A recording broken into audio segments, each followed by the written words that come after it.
ఈరోజు అక్రమ కేసులలో భాగంగా కక్ష సాధింపులలో భాగంగా భూమన కరుణాకర్ రెడ్డి గారికి సిఐడి పోలీసులు నోటీస్ ఇవ్వడం జరిగింది. గతంలో భూమన కరుణాకర్ రెడ్డి గారు తిరుమల తిరుపతి దేవస్థానం పాలక మండలి సభ్యులుగా ఉన్నప్పుడు ఏదైతే ఇప్పుడు తెలుగుదేశం పార్టీ తెర మీదకి తీసుకొచ్చిందో లేనటువంటి కుట్ర పరకామణి అంశం మీద విచారణకు హాజరు కావాల్సిందిగా సిఐడి పోలీసులు ఈరోజు భూమన కరుణాకర్ రెడ్డి గారికి నోటీస్ ఇవ్వడం జరిగింది.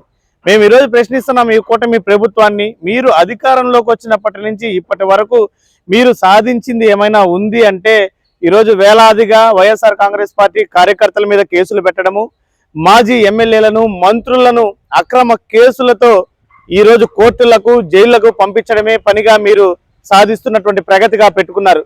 ఇదంతా కూడా రెడ్ బుక్ రాజ్యాంగ పాలనలో భాగంగా నడుస్తుంది.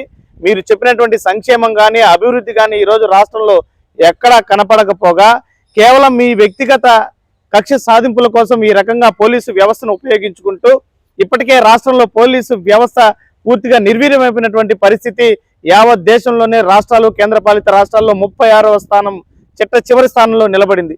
మరి ఈ రకమైనటువంటి కక్ష సాధింపు ధోరణితో మీ పాలనలో ఏం సాధిద్దాం అనుకుంటున్నారో మాకైతే అర్థం కావడం లేదు. ఎక్కడ కూడా భూమన కరుణాకర్ రెడ్డి గారు ఇసుమంత తప్పు కూడా చేయలేనటువంటి పరిస్థితి.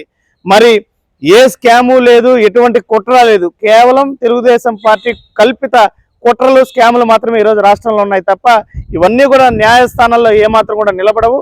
ఖచ్చితంగా మేము న్యాయస్థానాల్లో సవాల్ చేస్తాం.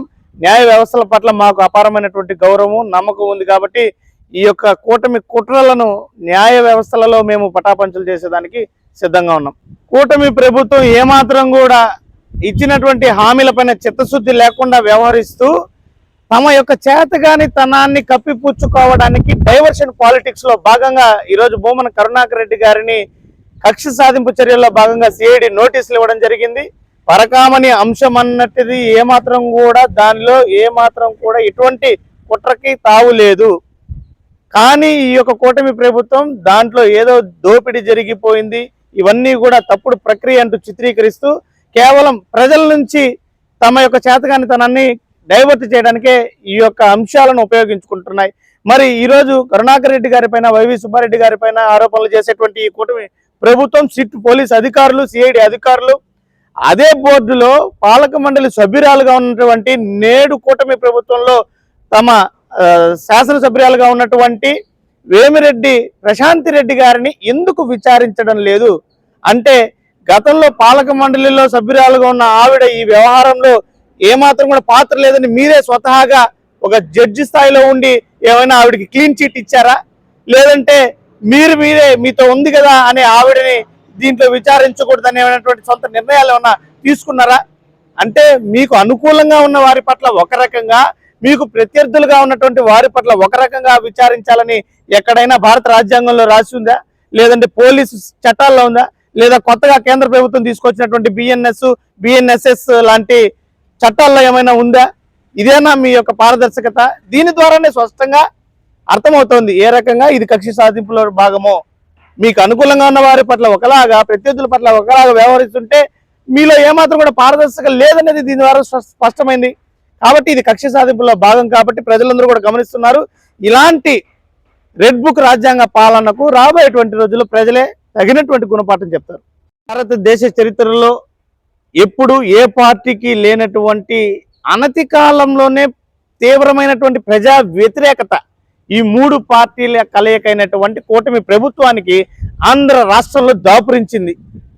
దానితో భయం పట్టుకున్నటువంటి కూటమి ప్రభుత్వం ఏ రకంగానైనా ప్రజల దృష్టిని మరల్చాలి, జగన్మోహన్ రెడ్డి గారికి వస్తున్నటువంటి అశేష ప్రజాదరణను ఏ రకంగా ఎదుర్కోవాలి అన్నటువంటి కుట్రలలో భాగంగా ఈరోజు వైఎస్ఆర్ కాంగ్రెస్ పార్టీ నాయకులు, మాజీ ఎమ్మెల్యేలు, మంత్రులకి లేనటువంటి స్కాములను తెరపైకి తీసుకొస్తూ, లేనటువంటి కుట్ర జరిగిందన్నటువంటి కోణంలో బయటకు తీసుకొస్తూ ఈ రకంగా పరకామణి వ్యవహారంలో ఇప్పుడే భూమన కరుణాకర్ రెడ్డి గారికి సిఐడి నోటీసులు ఇవ్వడం జరిగింది. కనీసం ఇచ్చినటువంటి హామీలో 1% కూడా అమలు చేయలేక చేతులెత్తేసి ఈరోజు జగన్మోహన్ రెడ్డి గారికి, వైఎస్ఆర్ కాంగ్రెస్ పార్టీకి ప్రజల్లో పెరుగుతున్నటువంటి ఆదరణని ఏదో ఒక రకంగా డైవర్ట్ చేయాలనేటువంటి వ్యవహారాల్లో భాగంగానే కూటమి ప్రభుత్వం ఈ కక్ష సాధింపు ధోరణితో పాల్పడుతూ రెడ్ బుక్ రాజ్యాంగాన్ని అమలు చేస్తుంది. ఏది ఏమైనా ఈరోజు ప్రజలు వాస్తవ స్థితిగతులను గమనించారు. రాష్ట్రంలో మీరు ఇస్తామన్నటువంటి హామీలు ఇవ్వకపోగా ప్రజల నెత్తిన అనేక రకాలుగా విద్యుత్ భారం అయితేనేమి, ఫీజు రియంబర్స్మెంట్లు చెల్లించకపోవడం అయితేనేమి, ఉద్యోగస్తులకు మొదటి తారీఖు ఇస్తానన్నటువంటి జీతాలు ఇవ్వకపోవడం ఏంటి, ఐఆర్లు అయితేనేమి, అదేవిధంగా పిఆర్సీ అయితేనేమి, సరెండర్ లీవ్స్ అయితేనేమి, సంవత్సరంలో పూర్తి చేస్తానన్నటువంటి సిపిఎస్ కానీ ఇవన్నీ కూడా చేయలేక చేతగానటువంటి అసమర్థతని నిరూపించుకుంది కూటమి ప్రభుత్వం. కాబట్టి ప్రజలందరూ కూడా మీకు సిద్ధంగా ఉన్నారు. మీ చేతగాని పాలనను గుర్తించారు. అదేవిధంగా మీరు ప్రజలను మోసం చేశారనేటువంటి విషయం బహిర్గతమైంది. అందులో భాగంగానే ఈ కక్షపూరితమైనటువంటి కేసులు ఇవన్నీ కూడా తెరపైకి వస్తున్నాయి తప్ప దీంట్లో ఏమాత్రం కూడా విషయం లేదు. కాబట్టి మేము న్యాయ వ్యవస్థల పట్ల ఉన్నటువంటి గౌరవంతో న్యాయస్థానాల్లో ఈ యొక్క కుట్రలన్నింటినీ కూడా పటాపంచలు చేసేదానికి సిద్ధంగా ఉన్నాం. ఈరోజు మా ప్రియతమ నాయకుడు టీటీడీ మాజీ చైర్మన్, మాజీ శాసనసభ్యులు భువన కరుణాకర్ రెడ్డి గారికి సిఐడి పరకామణి విషయంలో సిఐడి నోటీస్ ఇవ్వటం చాలా దుర్మార్గమైనటువంటి చర్య. ఎందుకంటే గతంలో ఆయన కొత్తగా చైర్మన్ అయినప్పటికీ ఇది ఆల్రెడీ జరిగిపోయింది. దాని మీద విచారణ నడిపిస్తూ ఉన్నారు. విచారణ కూడా భాగస్వాములై దాన్ని సహకరిస్తూ ఉన్నారు. అయినా ఈ ప్రభుత్వం ఏదైతే ఈ 18 నెలల కాలంలో ప్రజలకు చేయాల్సినటువంటి హామీలను నెరవేర్చకపోగా ఒకే విధంగా వైఎస్ఆర్ కాంగ్రెస్ పార్టీకి అపరిమితమైనటువంటి ఆదరణ లభిస్తుంది, వీళ్ళని ఏ విధంగా అక్కడి నుంచి మలిసి డైవర్షన్ చేయాలనేటువంటి డైరెక్షన్లో భాగంగా ఈరోజు ఈ కూటమి ప్రభుత్వం చర్యలు తీసుకోవడానికి ముందుకు వచ్చింది. ఎంత దుర్మార్గం అంటే అప్పుడు ఉండేటువంటి బోర్డులో ఉండేటువంటి మెంబర్లను కానివ్వండి, వాళ్ళు కూడా ఇప్పుడు కూటమి ప్రభుత్వంలో భాగస్వాములై ఉన్నారు. వాళ్ళకి మటుకు నోటీసులు ఇవ్వరు. వీళ్ళు ఎంతసేపు ఒక రెడ్ బుక్ రాజ్యాంగాన్ని ముందుకు తీసుకొచ్చి ఎవరైతే కార్యకర్తలు కానీ, నాయకులు కానీ, మాజీ మంత్రులు కానీ పార్టీకి అనుగుణంగా పనిచేస్తూ ఉన్నారో వాళ్ళ వంచనకు మించి దీన్ని డైవర్షన్ చేసి వాళ్ళని ఇబ్బందులు పాలు చేసి వాళ్ళ మీద కేసులు పెట్టి దుర్మార్గమైనటువంటి ఆలోచన చేస్తున్నటువంటి ఇలాంటి ప్రభుత్వం ఎప్పుడూ చూడలేదు. ఇలాంటి దుర్మార్గానికి ఈ కూటమి ప్రభుత్వం దిగడం చాలా అన్యాయం. ఒకటి ఆయన ఫస్ట్ నుంచి సహకరిస్తున్నారు, చెప్తా ఉన్నారు. మీరు ఏదైతే అది కూడా ఇవాళ ఏం జరిగింది, ఇప్పుడు వచ్చి ఇవ్వాలే నోటీసులు ఇచ్చి ఇవ్వాలే విచారణకు రమ్మని చెప్పడం ఎక్కడైనా ఉంటుందా? ఆ విధంగా జరుగుతుందా? కనీసం 2-3 రోజులైనా టైం ఇచ్చి ఆ విచారణకు రమ్మని పిలుస్తారు. కానీ ఈ ప్రభుత్వం ఎంత దిగజారి వైఎస్ఆర్ కాంగ్రెస్ పార్టీ నాయకుల మీద, కార్యకర్తల మీద దుర్మార్గమైనటువంటి చర్యలకు పాల్పడుతుంది.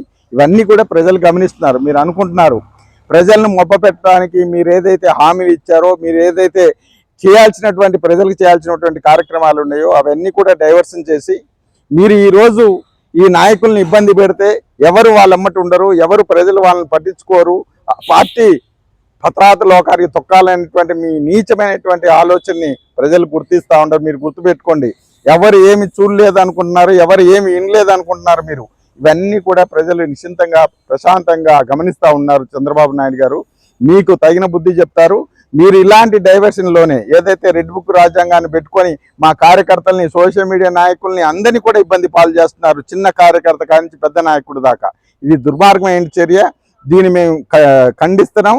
మేము అన్నిటికీ మీరు చేసేటువంటి దుర్మార్గమైనటువంటి కేసులు పెట్టినా, కోర్టులో పిలిచినా, విచారణకు పిలిచినా వస్తున్నారు, విచారించడానికి సహకరిస్తున్నారు. అయినా మీరు మరీ పెచ్చిమీరి వీళ్ళని ఇబ్బంది పెట్టాలనేటువంటి చేసేటువంటి ఆలోచన దుర్మార్గమైంది. గతంలో ఏదైతే అక్కడ పరకామణి జరిగిందో ఆ వివరాలన్నీ కూడా ఆల్రెడీ తీసుకుంది. మీరు పూర్వ విచారణ పెట్టారు, వాళ్ళ విచారణ జరుగుతూ ఉంది. సంబంధం లేనటువంటి వ్యక్తుల్ని మీరు పిలిపించడం అనేది దుర్మార్గమైనటువంటి చర్య. ఇప్పుడు అలాగే మీరు అప్పుడు ఉండేటువంటి బోర్డు మెంబర్లో మీకు పార్థసారథి గారు ఉన్నారు, ప్రభాకర్ రెడ్డి గారి మిసెస్ జస్తీమణి ఉంది. వీళ్ళందరినీ కూడా నోటీసులు ఇచ్చి పిలవలేదే మీరు?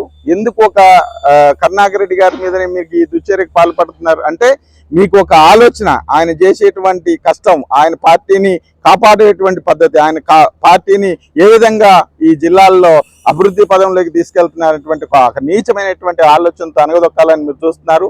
మీరు అనుకున్నట్టు బంతిని కిందికి కొట్టే కొద్దీ అది ఎగురితే తప్ప కింద అణిగి ఉండేటువంటి కథ కాదు. మా నాయకుడు ఇష్టమైనటువంటి ఒక నిర్దిష్టమైనటువంటి నాయకుడు, మంచి అతన్ని మీరు ఇబ్బంది పాలు చేయడం దుర్మార్గం.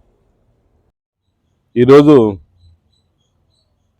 తిరుపతి జిల్లా అండ్ చిత్తూరు జిల్లా 2 జిల్లాల అధ్యక్షులు, మాజీ ఎమ్మెల్యే శ్రీ భూమన కరుణాకర్ రెడ్డి గారికి పరకామణి కేసులో పోలీసు వారు సిఐడి వారు నోటీస్ ఇవ్వడం జరిగింది.